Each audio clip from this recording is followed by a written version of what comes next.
Olá, galerinha! Iniciando uma aula de leitura no primeiro ano do ensino médio.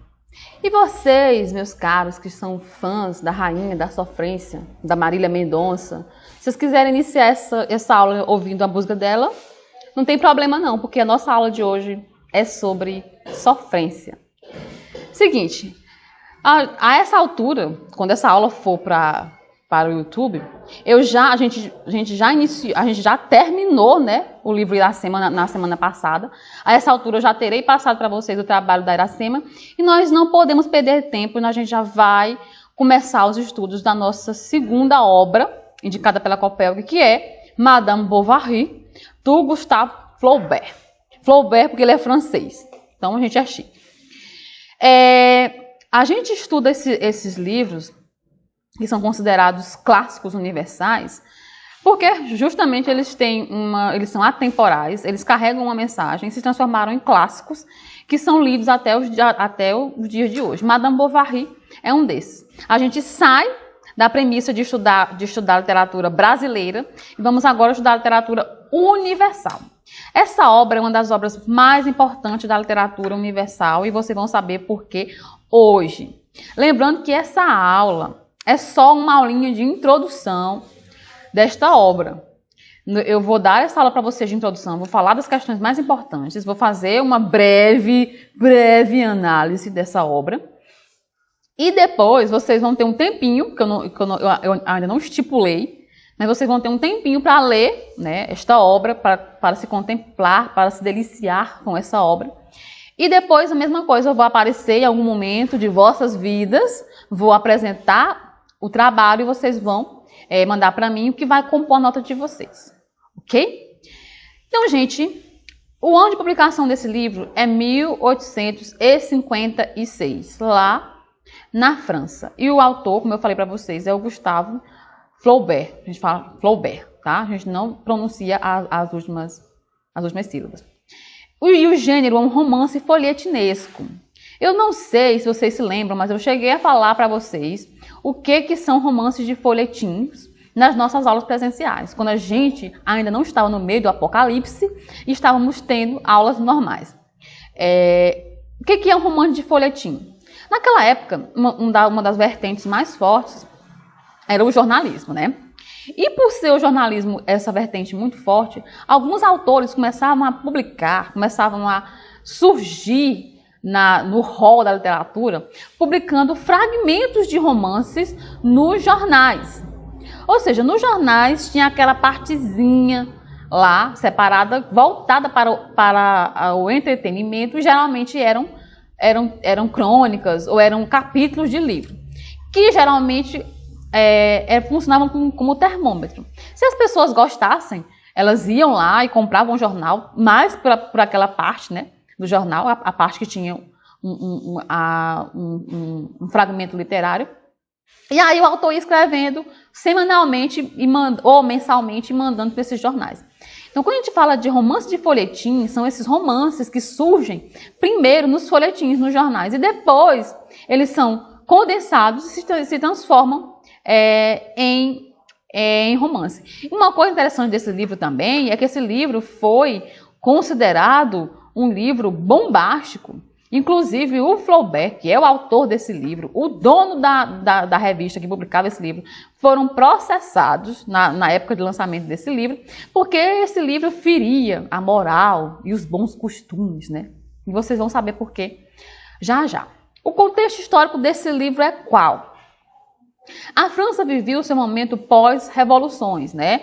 Pós-Revolução Francesa, aquela revolução famosa, de igualdade, liberdade, fraternidade. Os réis mortais vão confrontar os reis, né? Que estão passando fome enquanto eles esbanjam seu dinheiro. Aí existe a Revolução Francesa, né? Essa classe burguesa ascende. E depois existe um período que ficou famoso por ser a Primavera dos Povos, que é como foi chamada as revoluções de 1848, que marcou profundamente a França e trouxe várias promessas de esperanças ao povo, né? Então, há essa revolução, há essa mudança social que traz promessas sociais às pessoas, né? Prometendo dias melhores após essas revoluções. E aí a gente percebe ao longo da história que nem sempre esse período pós-revolução ele não é tão positivo como se gostaria, né? Nós temos qual é o período literário. O período literário que essa obra pertence, o Gustave Flaubert, é um dos principais nomes do realismo europeu, que na minha humilde, reparem bem, na minha humilde opinião, é um dos períodos literários mais felizes, que é o realismo. Tanto o realismo europeu como no Brasil, a gente tem o Machado de Assis, que para mim é o estilo literário bem coerente. É um movimento que surge na segunda metade do século XIX, mais especificamente na França, como resposta ao sentimentalismo exacerbado do romantismo. Na nossa aula passada a gente falou sobre Iracema, né? Aquele amor, aquela coisa de morrer por amor, de não ficar com o amado, aquele amor sofrido, e aquela questão de você idealizar, de você romantizar as relações. Então, no momento conturbado da história do continente, repete por revoltas sociais e de insatisfação política que foram trazidas para a literatura. Ou seja, toda essa insatisfação social que se tinha depois desse período de revoluções, tudo que aconteceu foi traduzido para a literatura. Não do jeito que a sociedade queria, mas foi sim representado na literatura. Aí nós temos o nosso autorzinho aí, o Flaubert, uma cara muito simpática, né? E a gente vai falar um pouquinho sobre ele, né? Ele foi um importante escritor francês do século XIX. Os livros de Flaubert revolucionaram a literatura representante do movimento realista, como eu já falei. O escritor francês é reconhecido pela abordagem de temas relacionados ao comportamento social. Então, como é que as pessoas se comportam em sociedade? Elas são coerentes? Como é que o ser humano se comporta em sociedade? Vocês já fazem uma ideia, né? Pela análise psicológica dos personagens e por ser perfeccionista. Ele era um escritor que muito, como é que eu vou dizer, muito engajado nesse seu fazer literário. E aí você percebe o detalhismo e o perfeccionismo dele quando você entra em contato com a obra. Vocês vão perceber que é uma obra muito bem elaborada. Curiosidades. Existem algumas curiosidades sobre essa obra. O autor foi processado na época em que a obra foi publicada. Neste período, o livro foi considerado imoral por retratar infidelidade. Só isso aqui já era um problema. Um livro que tratava de infidelidade já era um problema. Mas, sobretudo, além de tratar de um tema como infidelidade na literatura, que já era um tabu você representar a infidelidade na literatura, você ainda representa a infidelidade feminina, minha gente. Porque a gente sabe, né? Vamos ser sinceros, que a sociedade sempre passou um pouquinho de pano para a infidelidade masculina. É porque o homem é assim, é porque é natural dos homens, as mulheres têm que entender, né? Enfim. E aí, parece que o que se constrói na sociedade é uma permissividade, ou pelo menos nessa época em que o livro foi retratado, da traição masculina. Isso seria compreensível, não seria tão contraditório assim, tão perturbador assim, o autor representar a traição masculina, uma vez que você vivia na sociedade patriarcal, que nunca acabou, e você imagina no século XIX, não é mesmo? Então, o que acontece? A gente vai já entender sobre o que trata esse livro e por que ele foi tão perseguido, digamos assim. O bovarismo. Existe até uma síndrome, não é síndrome, é porque a psicologia ela pega algumas questões da literatura para explicar certos comportamentos. Quando a gente fala, por exemplo, no complexo de Édipo, esse complexo vem da literatura, né? O Édipo Rei pertence à literatura clássica grega. E essa conhecida como síndrome de Madame Bovary, ou bovarismo, é o termo que foi usado na psicologia para nomear um transtorno de comportamento que resulta na idealização do amor romântico, gerando uma sensação de insatisfação crônica. Ou seja, é aquela pessoa insatisfeita com a sua vida, aquela pessoa que romantiza, aquela pessoa que idealiza, e quando ela não consuma as suas idealizações, ela pratica atos, e os trovões, ela pratica atos que são considerados imorais em busca de sua satisfação própria, né? Quem são os personagens? Os personagens dessa obra é a Emma, ou Emma Bovary, que é a protagonista dessa obra, por isso o nome Madame Bovary. Charles Bovary, que é o esposo da Emma. O Rodolphe, que é o primeiro amante da Emma. O Leon, que é outro amante da Emma, com este ela tem uma relação bem mais profunda e é por ele que ela perde a cabeça. E vocês vão perceber a complexidade da personagem, a complexidade dessa personagem na busca, né, da sua satisfação pessoal. E qual é o enredo? O enredo a narrativa nos apresenta a vida de uma jovem Emma Bovary, uma mocinha amante de literatura romântica que sonha em viver um romance como o dos livros.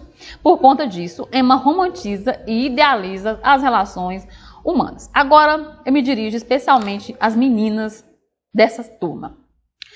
Vocês são novinhas, mas eu que nasci nos anos 90, existia um tipo de romance naquela época que era chamado romance de banca de jornal.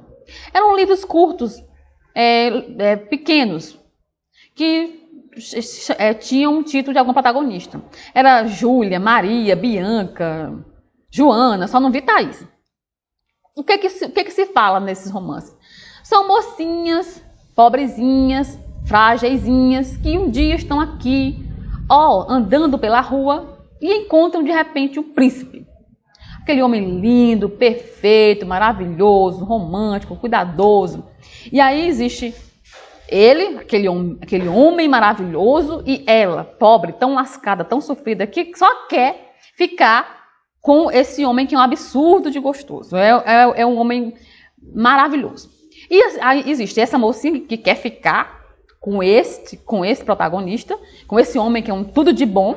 E existe sempre um fator que impede essa mocinha de ficar com esse cara.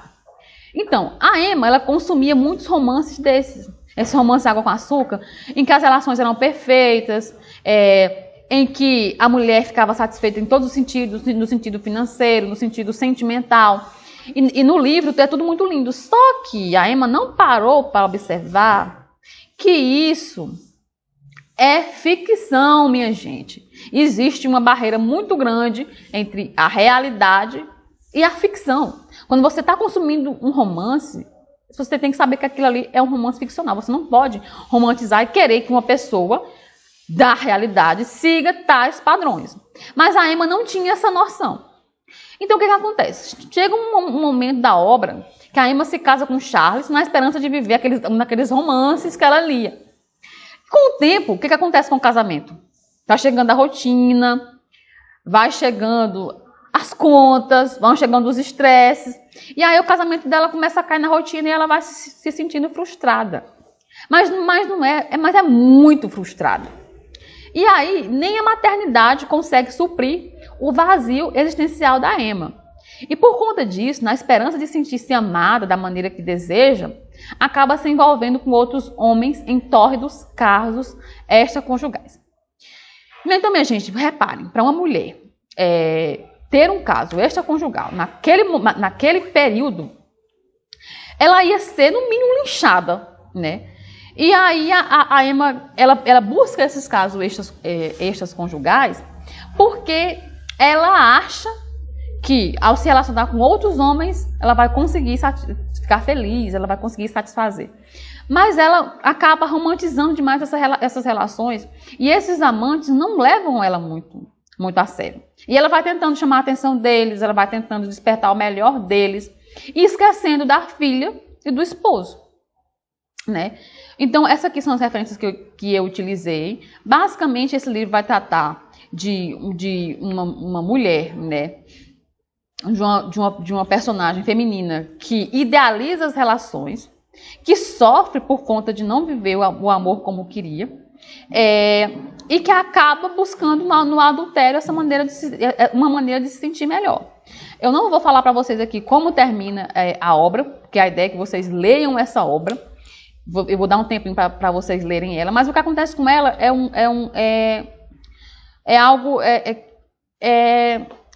a gente já se espera isso, né? Porque a gente conhece a história da literatura e você percebe que existe sempre uma punição para essa mocinha que quebra as regras, né? O que ela faz é isso, é trair, é negligenciar a filha. Então, basicamente, a história de uma mulher frustrada que fica buscando esse amor em relações extraconjugais infundadas, que tenta agradar esses amantes, e por conta disso nem se dá conta que o esposo, que o marido era o único que realmente amava, mas o amor do marido não foi suficiente. Então, essa foi a nossa aulinha sobre introdução a Madame Bovary. A gente vai ter um tempinho para ler esta obra, e vocês depois vão me entregar algum trabalho sobre esse livro, tá? Leiam os livros, eu vou mandar o livro no grupo. Vocês agora têm a oportunidade de ler o romance de forma virtual. Não tem desculpa para não ler. E aguardem as próximas instruções, tá bem? Um beijo grande para vocês. Qualquer dúvida, entre em contato comigo que eu vou tentar tirar a dúvida de vocês. E até mais. Tchau!